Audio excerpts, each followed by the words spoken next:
Diante da forte reação da sociedade, a ministra da Saúde, Nízia Trindade, a socióloga do Lula, optou por revogar uma nota técnica sobre o aborto em casos previstos por lei, divulgada pelo Ministério na quarta-feira. Fazendo uma pequena correção aqui à nossa matéria, não existe casos, né, de aborto previsto em lei. O que tem é só um descumprimento da pena, né, assim, uma isenção da pena. Ali, né? Continua sendo crime, né? Mas, de fato, né, em alguns casos o aborto está previsto, mas não quer dizer legal. Né? A nota entendia a permissão do assassinato de crianças no ventre das mães a qualquer idade gestacional. Mas aí, Ana, resuma o caso, então. Eu posso fazer o resumo com uma outra Ana. Dani, por favor, coloca pra gente uma disfarçatez ali do Ministério da Saúde com a Ana Henkel, por exemplo, que ela tuitou sobre o caso. O Ministério da Saúde a acusou de falsidade. Olha só isso. Então, ó, Ana Henkel. Isso, a Ana Paula Vôlei, né? Aborto liberado em qualquer período gestacional através de uma nota técnica. Para que Congresso? O desgoverno aliado com terroristas, psicopatas e assassinos de bebês. Seja o Hamas, o MST ou este nefasto Ministério da Saúde, entre aspas, né? Aí o Ministério foi e respondeu, olha só, essa informação é falsa. O documento está suspenso. Ele não passou por todas as esferas necessárias do Ministério da Saúde e nem pela consultoria jurídica da pasta. Saiba mais e ainda bota um link lá. A Ana foi de novo e foi enfática, né? Vocês publicaram essa covardia na calada da noite, mas foram pegos e suspenderam a nota diante da pressão e repercussão. Vocês não terão sossego nessa empreitada nefasta contra a vida. Podem ter certeza absoluta disso. Então, Silvio, acho que é um modus operandi, né, aí da esquerda, realmente fez barulho. Esse é o assunto crucial. Se existe um assunto nesse país que une brasileiros, é essa pauta. E os brasileiros não querem isso. Então, após essa nota técnica, mesmo não veiculada pela grande ou velha mídia, não é? Os brasileiros estão aí conscientes e engajados e essa repercussão chegou lá e fez então essa mudança acontecer, esse passo para trás, né, Silvio? Eles estão insistentes, eles estão procurando brechas, pelo que parece. Ontem eu comentava com o Briguet que numa primeira impressão dessa nota técnica era assim, dar uma amenizada para os absurdos, né, de quem comete essas práticas. Então ali, como que... você pode fazer, tá tudo bem, você não vai se lascar se você fizer, não é? Tava amenizando a situação de quem realizasse, né, o aborto, tanto de quem executasse, né, quanto da mãe ali, não é? E outras notícias, na verdade não estava na nossa matéria, mas dizia o seguinte, que era só a gente não, né? Uma mãe que chegasse lá com 9 meses de gestação, alegando ter sido estuprada, ela poderia realizar, né? Essa nota dizia isso também, não é? Sim. Isso? O grande problema, assim, dessa chuva de notas, essa guerra de notas técnicas, né? Que você já bem, desculpa, Silvio, você bem pontuou também na questão da vacina, não é? Sim. E agora, novamente, por meio de nota técnica, de nota então, técnica, certo? Né? Por quê? Porque é o seguinte, a briga começa com a brecha que foi dada pelo aborto em caso de estupro. Né? Porque o que acontece? Durante os governos petistas, se entendeu, né, por meio de notas técnicas, que a mulher não poderia passar por um outro constrangimento. Coitadinha, ela já foi estuprada e aí ela tem que passar por outro constrangimento. Qual é o constrangimento? Denunciar o estupro, né? E daí passar por exame de corpo de delito, né? Prestar o depoimento na delegacia, falar o que aconteceu, como é que foi, se ela conhecia o sujeito, não conhecia, como é que é, etc, etc. Né? E aí, de posse, então, das informações prestadas ao delegado de polícia, ela poderia requisitar o aborto em caso de estupro, caso estivesse grávida. Bom, o que acontece? O PT fez pressão e o movimento feminista para que as mulheres pudessem abortar a partir da simples declaração de eu fui estuprada. Simples aí na delegacia, é só chegar no hospital e falar, fui estuprada, estou grávida e quero abortar. Porque essa que é a solução, né? Essa é a solução. Né? E o que acontece? Bom, havia um temor das falsas denúncias de estupro. Como a mulher não precisava ir na delegacia, ou seja, ela não estava então submetida a ser constrangida, vamos dizer assim, por ela apresentar provas de que realmente foi estuprada. Então havia, né, o temor do falso estupro, né, simplesmente para conseguir um aborto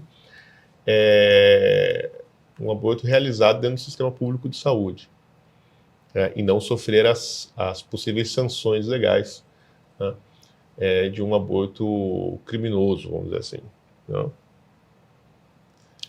E o que acontece? Durante o governo Bolsonaro isso mudou, os médicos passaram a ter a obrigação, que eles já têm, aliás, como qualquer pessoa tem, de reportar às autoridades quando ficarem sabendo de um crime. Então, se a mulher chegar no hospital e falar assim, fui estuprada, quero abortar, ele fala, bom, então, primeira coisa, a gente precisa ligar para a polícia, né, e submeter a mulher no exame de corpo de delito. Aí fala, bom, mas como que vai provar? Porque agora ela ficou sabendo que está grávida, mas já foram 3 meses depois do estupro. Né? Porque a tese né, o discurso de que as mulheres não denunciam o estupro porque elas têm vergonha. Elas ficam com vergonha de terem sido estupradas e tal, porque são vítimas de uma violência terrível, que é mesmo, né? E elas não denunciam. Então, quando elas descobrem que estão grávidas, já é muito tarde para qualquer exame que possa comprovar que elas foram estupradas e tal. De qualquer maneira, o médico tem a obrigação legal, né, de reportar às autoridades, né, que ali é uma vítima de um crime grave. Isso deu uma confusão, né, mas de fato isso aí é só seguir o que a lei já manda, na verdade. E aí ficou essa guerra das notas, né, as notas técnicas. E por meio das notas técnicas, o PT e o movimento feminista tentou manipular o aborto no Brasil, né, tenta manipular o aborto no Brasil há décadas. Né? E agora essa foi mais uma tentativa, não será a última. Essa nota técnica vai voltar. Né? Essa nota técnica vai voltar. Eu lembro até que durante o governo Bolsonaro, no Ministério do Pazuello, né, eles publicaram uma nota completamente indecente sobre o aborto durante a pandemia, sobre o tratamento de aborto no SUS durante a pandemia, né, que foi denunciado por este jornal. Eu acho que nós fomos o primeiro a falar disso. Apanhamos de todos os bolsomínios, porque onde já se viu, né, falar disso, né, criticar, a nota era uma porcaria, tanto era que ela foi revogada, né, durante o governo Bolsonaro, né, assim, coisa de dias depois, porque o Ministério percebeu a cagada que estava fazendo, né, porque obviamente tinha gente infiltrada lá dentro ainda, né, e porque também, sabe, a verdade, positivista nunca ligou para esse assunto, né. Mas tem outra coisa, você falou muito bem, se tem uma coisa que une o Brasil é a luta contra o aborto, porque, como nós publicamos aqui também, 70% dos eleitores do Lula são contrários ao aborto. Não? 70%, não é pouca coisa. Não. Né? Então, é uma decisão que desagrada até os seus eleitores. Né? Levando em conta que boa parte dos eleitores do PT estão no campo, assim, da esquerda católica, né, ele não pode brincar com isso, levando em conta que a maior parte dos seus cabos eleitorais mais importantes são os bispos velhinhos da CNBB, né, todos adeptos da teologia da libertação, etc., etc., mas em geral todos contrários, né, ao aborto. Inclusive foi a própria CNBB que fez um excelente trabalho de bastidores, né, indo até o STF, né, e convencendo os ministros do STF a não pautar aquela excrescência que tem lá, né, aquele projeto de legalizar o aborto via judicial. Né. Então, assim, foi uma estupidez. Né, a doutora Nízia Trindade, né, a socióloga, pode até não saber como funciona o eleitorado do PT, mas o Lula certamente sabe. Né? E essa revogação certamente foi uma ordem de cima. Né? Isso eu não tenho a menor dúvida. Foi mais ou menos assim: tu quer me fuder, aspira. Né? Mas eles vão continuar. Esse povo não para. Né? Assim, matar bebês no ventre de suas mães é um negócio lucrativo no mundo inteiro. Onde isso foi implementado, existem indústrias milionárias, né? Tanto de clínicas, né, de verdadeiras multinacionais do aborto, como a Planned Parenthood, como o comércio bizarro de venda de órgãos e tecidos fetais. Né? Amplamente noticiado, não é coisa de QAnon, não é teoria da conspiração. O último episódio do Bernardo Kister Show, inclusive, traz uma matéria sobre o financiamento do governo Biden para essa prática, né? Sim. Então, assim, né, é um negócio que movimenta muito dinheiro no mundo, Sim. o interesse é grande, né, e eles não vão parar. E o Brasil, como é um país imenso, né, 220 milhões de pessoas, né, eles não vão parar. Sem contar a própria, né, além do dinheiro, a própria ideologia, né, por trás desse negócio todo, né, que é uma espécie assim de vírus que entra na cabeça das pessoas e nunca mais sai, né, só, sei lá, só com exorcismo para tirar. Né? E é interessante porque eles colocam isso como uma solução de uma tragédia. A solução é uma segunda tragédia, não é? Derreter um bebê e depois fazer essa mulher passar por tudo isso. E não se discute as consequências. Não. Não se elenca todos os males a partir disso, né? Não coloca em contraponto, olha, se você ainda mantiver essa gestação, você pode destinar, né, esse bebê a uma doação. Você pode se livrar dos problemas futuros de câncer, de graves problemas no útero, nos seios, e psicológicos, então nem se fala. Então não se fala dessas consequências todas. E falam nisso em termos de saúde. É o ministério invertido lá, né? Assim, porque a desculpa toda, desde quando Lenin, pela primeira vez no mundo moderno, criou uma lei legalizando o aborto, em 1920. Né, foi o primeiro país a legalizar o aborto do mundo, continua legal, aliás, na Rússia até hoje, é o país que mais aborta no mundo, são 600 mil crianças abortadas todos os anos, né, isso mesmo com um governo conservador, cristão e anti-woke do Sr. Vladimir Putin. Né? Essas estatísticas são da pré-pandemia, depois eu não vi mais, mas ali, pelo menos em 2020, eram 600 mil crianças abortadas na Santa Mãe Rússia, né, todos os anos. Bom, desde 1920, já no decreto do Lenin, que instituiu a primeira lei abortista, que depois foi copiada por todos os outros países, já se falava que a razão era a saúde da mulher. Né? Sempre foi por questões de saúde, né? De saúde pública e saúde da mulher. Morte é vida. Morte é vida. Né? Assim, a gente não está pensando, obviamente, na saúde do pobre coitado do bebê que está dentro da barriga daquela mulher. Né? A gente está pensando... Que nem vida né? é, afinal de contas, né? É o que a gente sempre fala, não existe aborto seguro porque no aborto morre pelo menos um. Né? Então, para quem morreu, não é nada seguro. Bom, mas o que acontece, Ana? Esse papo de saúde da mulher, como você bem lembrou, é uma grande uma falácia, porque simplesmente não leva em consideração a saúde da mulher, porque o aborto tem consequências que estão amplamente estabelecidas na literatura médica, na literatura social, psicológica, etc. Né? Tem consequências sociais, consequências psicológicas e consequências fisiológicas para a mulher. Né? Então, assim, vai assim, da impossibilidade da gravidez, né, ao suicídio. Bom, tem uma série de problemas que envolvem o bem-estar, né, da mulher que comete aborto. Né? A última coisa que está se pensando é na saúde da mulher. E ninguém quer falar disso. Pergunta para as feministas, tem várias ONGs abortistas e ONGs pró-aborto. Quantas ONGs tem de acolhimento das mulheres que cometeram aborto? Perfeito. Né, e de acompanhamento psicológico, médico e social, né, e espiritual das mulheres que cometeram aborto. Sabe onde tem? Nas igrejas. As igrejas são as únicas organizações, a católica e as evangélicas, que acolhem as mulheres que cometeram aborto. São as únicas. Né, e que se arrependeram e procuraram, né, orientação espiritual, enfim. Né, ninguém mais. Simplesmente não existe. O né? abandono apenas. Né? Assim, já abortou, matou a criança, esse era o nosso objetivo. Agora dane-se. Né? Então, assim, eles não vão parar, Ana, mas foi uma vitória, e isso é importante ressaltar aqui.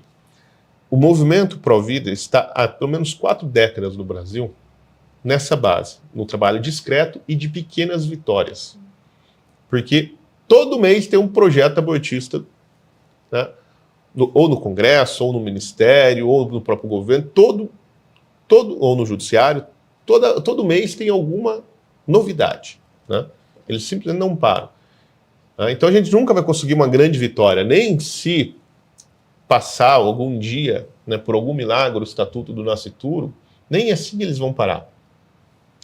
Porque, infelizmente, a lei brasileira tem essas 2 brechas, né, para o aborto. 3 agora, depois da decisão do STF. Mas o movimento pró-vida, ele caminha assim. de pequenas batalhas e, graças a Deus, temos vencido a maioria delas. Por isso é importante, quando a gente faz os apelos para vocês, como ontem, por exemplo, nós pedimos, compartilhem este vídeo. Olha, gente, toda vez a gente pede para compartilhar o jornal, é bom para o canal, etc. Mas, porque é um assunto importante. Você pode pensar, mas o que isso vai resolver? Veja, a pressão popular, o barulho, né, pelo menos nesse caso, ele tem se mostrado, né, ao longo de 4 décadas, né, uma arma muito eficaz. Porque tudo eles tentam fazer escondido, como a Ana Paula Henkel bem disse ali no tweet que a Ana leu. Né? Eles aprovaram esse negócio na quarta-feira à noite, né? Que eles tentaram passar isso. Quando ninguém está olhando, todo mundo já foi embora. Né? E o que acontece? O movimento Pró-Vida está olhando.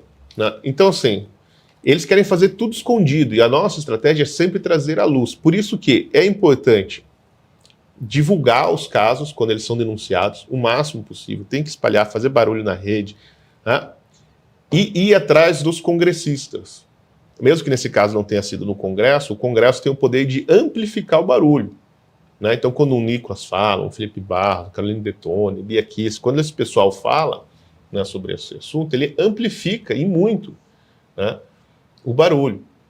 E é importante, e quando tem votação no Congresso, a gente normalmente divulga, por exemplo, tem essa que está o projeto da Marielle lá no Rio de Janeiro, né, para ser votado também sobre o mesmo tema. Ontem nós mandamos um e-mail, né, para a base dos leitores do BSM, com a lista dos telefones e redes sociais dos vereadores da Câmara de Vereadores do Rio de Janeiro, né, com todos os telefones lá de gabinete, WhatsApp e tal. Para quê? Para o sujeito pegar, ligar e infernizar a vida do vereador. Porque o vereador, ou o deputado, ou o senador, ele não, simplesmente ele não está nem aí. Ele não está nem aí. Às vezes o cara nem é abortista, mas ele nem está aí. Aí ele vai votar no projeto ou porque ele é burro, ele acredita mesmo na conversinha das feministas, né? Ou porque ele nem está sabendo e não quer nem saber e não quer confusão para o lado dele. Então, qual a decisão que ele vai tomar? Baseada na que lhe cause menos constrangimento e menos dano. Então, quando ele recebe 20 e-mails, o assessor dele chega e fala, deputado, seguinte, tem 20 e-mails aqui que a gente recebeu, e mais um monte de mensagem na rede social, falando que se o senhor votar nesse negócio aí, o senhor é um traidor, etc, etc, etc. E aí o cara fala, bom, para mim tanto faz votar sim como votar não, porque eu não ganho nada com isso. É um projeto que simplesmente para mim não é importante. Isso é a maior parte dos deputados. Então eu vou votar não, porque pelo menos o não tem gente pedindo e me ameaçando por causa do não. É assim que funciona. Você pode perguntar para qualquer deputado e eles vão te responder que é isso. Mas, a maior parte dos projetos a gente vota sem nenhuma convicção e vota assim no que a maioria está fazendo. Né? E aí quando existe alguma pressão popular, a gente tende a votar com a pressão popular. Né? É por isso que, assim, parece que é uma vitória pequena, mas ela não é. Ela é muito importante porque o Movimento Pró-Vida é feito dessas batalhas pequenas, né, e contínuas. E para a gente vencer, as pessoas têm que se engajar. Gente, às vezes é uma coisa muito simples, é dar um forward, assim, e encaminhar o e-mail, né, que você recebe. Quando você recebe uma denúncia dessa, não fique sem fazer nada.